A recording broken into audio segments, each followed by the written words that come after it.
SNMPTN itu bukan hanya bonda-bandi loh ya guys, ada strategi dan cara menghitung peluang kita. Jadi teman-teman bisa masukin sertifikat sebanyak-banyaknya dengan cara ini. Tapi ini rahasia ya guys, cuma buat teman-teman yang lihat video ini.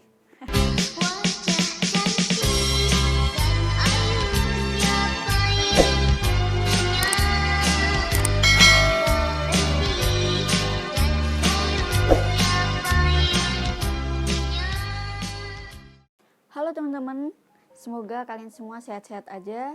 Dan dengan menonton video ini bakalan membantu teman-teman untuk mendaftar di PTN yang teman-teman inginkan. Aku rasa kurang 4 bulan lagi menuju pendaftaran PTN, dan pasti teman-teman juga butuh info real bagaimana cara mendaftar SNMPTN dan juga tips apa aja sih yang bisa dilakuin untuk diterima di SNMPTN. Faktor yang pertama adalah bobot nilai di 6 mata pelajaran ujian nasional. Apa aja sih mata pelajaran itu? Ini untuk teman-teman yang di jurusan IPA ya. Yang pertama ada bahasa Indonesia, bahasa Inggris, matematika wajib dan matematika minat ini digabung. Lalu ada fisika, kimia, dan juga biologi. Ini mata pelajaran yang benar-benar harus teman-teman perhatiin. Terlebih lagi kalau misalnya nih, mata pelajaran yang selinear sama jurusan yang dipingin teman-teman. Misalnya aku kedokteran nih, otomatis pelajaran yang lebih aku utamain lagi yaitu biologi dan juga kimia. Meskipun bukan berarti mengesampingkan pelajaran-pelajaran yang lain, tapi yang namanya manusia itu kan nggak bisa perfect banget ya. Jadi daripada kita ngoyoh atau istilahnya mengerahkan seluruh tenaga dan justru keteteran di yang lainnya, lebih baik kita mengutamakan apa aja sih yang berkontribusi paling tinggi untuk tujuan kita itu nanti. Faktor yang kedua yaitu grafik nilai. Kebanyakan teman-teman aku yang keterima di SNMPTN itu grafik nilainya naik ataupun stagnan. Kalau misalnya ada yang turun pun itu di mata pelajaran tertentu dan juga turunnya cuma 1 atau 2 poin.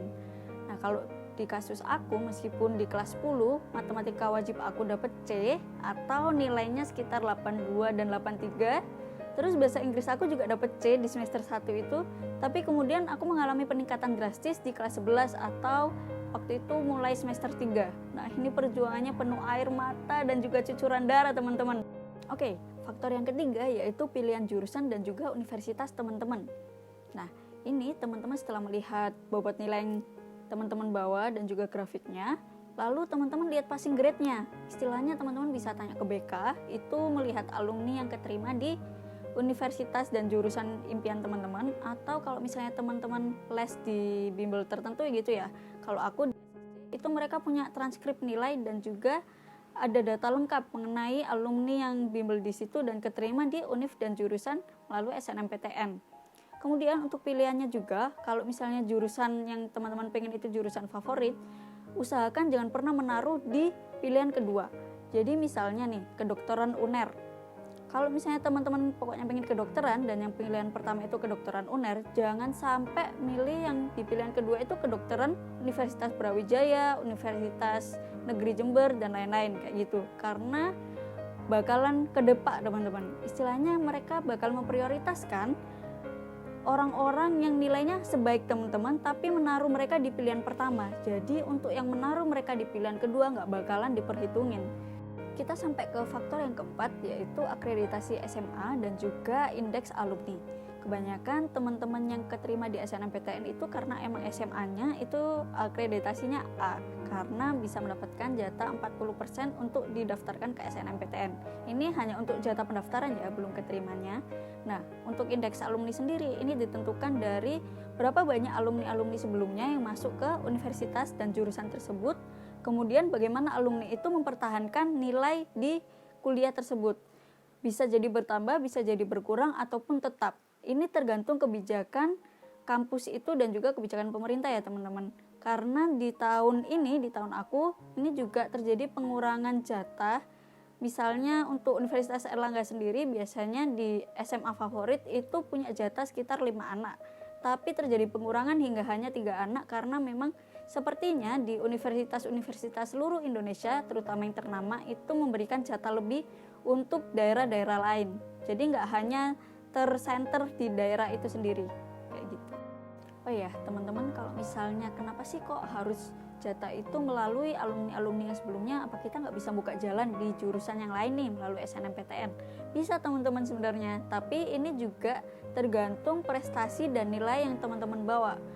Ini terjadi di kakak kelas aku, ada yang lolos di perencanaan wilayah dan kota Universitas Brawijaya, padahal sebelum-sebelumnya belum ada yang keterima di sana. Nah, kakak ini buka jalan dengan beliau memang membawa nilai yang bagus dan juga grafik nilai bagus, dan serta prestasi akademiknya atau non akademiknya juga bagus kayak gitu. Jadi ini mendukung beliau. Nah, ini semua tergantung individu masing-masing ya. Dan juga bisa jadi karena seandainya teman-teman daftar SNMPTN di jurusan yang lumayan bagus nih, misalnya kedokteran hewan di Universitas Brawijaya, tapi karena memang itu jurusan yang baru dan akreditasinya masih belum A, kalau misalnya teman-teman daftar di sana SNMPTN pasti lolos kok, insya Allah kayak gitu ya. Karena ini kejadiannya terjadi di temen guru aku kayak gitu. Kita sampai di faktor yang terakhir, yaitu faktor yang kelima, sertifikat. Kenapa sih kok sertifikat ditaruh yang terakhir? Ini udah aku rutin dari skala prioritas ya teman-teman. Sertifikat emang bisa membantu kita, tapi nggak secara signifikan. Dan kebanyakan yang benar-benar membantu secara signifikan adalah sertifikat menang lomba nasional atau internasional. Teman-teman usahakan ikut-ikut lomba yang memang selinear sama jurusan teman-teman, tapi sebenarnya nggak selinear juga nggak apa-apa sih dimasukin kalau itu emang skalanya nasional, internasional, atau paling nggak provinsi. Kalau kasus yang aku kemarin itu aku masukin sertifikat lomba short movie Yotcon yang alhamdulillah keterimanya gold. Itu lingkupnya provinsi. Nah, bahkan kita di sini bisa masukin sertifikat yang peserta loh teman-teman. Jadi teman-teman ikutin aja deh semua lomba-lomba yang bisa membantu teman-teman, terutama yang linear dengan jurusan teman-teman. Ini rahasia sih, tapi sebenarnya meskipun di web itu hanya bisa memasukkan 3 atau ada 3 kolom di sana, tapi karena memasukkannya kan PDF ya. Waktu aku kemarin itu aku memang cuma masukin 3 PDF, tapi di tiap PDF itu aku collage dengan beberapa sertifikat yang lain. Jadi misalnya yang pertama aku masukin lomba Yotcon Short Movie itu tadi. Nah, itu aku collage dengan lomba yang aku ikutin di Kementerian Sosial RI waktu itu. Kemudian ada lomba Olimpiade Kimia Nasional, waktu itu jadi semifinalis. Itu juga aku college dengan beberapa sertifikat Olimpiade yang sifatnya cuma peserta. Jadi teman-teman bisa masukin sertifikat sebanyak-banyaknya dengan cara ini.